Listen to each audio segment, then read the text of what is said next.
Hey, this is just a quick one before I start work to go across the importance of not only debugging, but using functions to debug.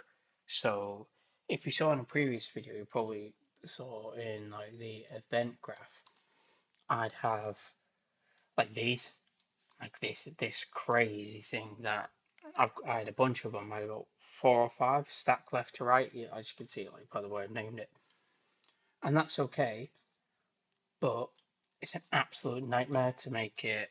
Obviously, every time one uses code, you're going to have to copy and paste it, and it's not reproducible. That having to pull the full thing in. So, just a quick example. This morning, I'm working on the holstered logic, which is really straightforward.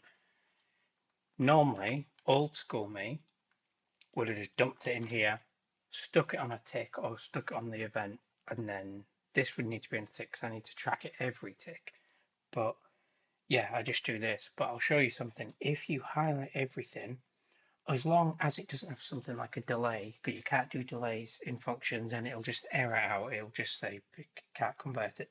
If you right click it and do collapse to function, I already created one, but yeah, you see it then creates the function, and then essentially rather than having to copy and paste that code everywhere, it's just you can just copy and paste one block like I've done here.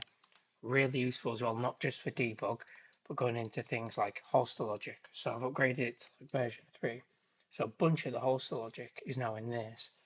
The ammo widget toggle is now in its own function as well. So that now means what I had before, rather than having to copy and paste those like 5 different things, well, essentially all this, copy and paste all this every time, I could just drag and drop that in. I could just dump it somewhere. Like on my, look at um, my new game.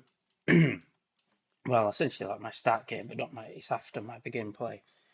So you see there's like load quests. All these are separate functions. So rather than having to copy and paste it, that's an event. Rather than having to copy and paste it, you can just reference it. So yeah, really good to simplify your code, make it modular. And as you could saw, like I built this somewhere else, but then I could just chuck it wherever I wanted. But also brilliant for debugging. Yeah, really, really useful.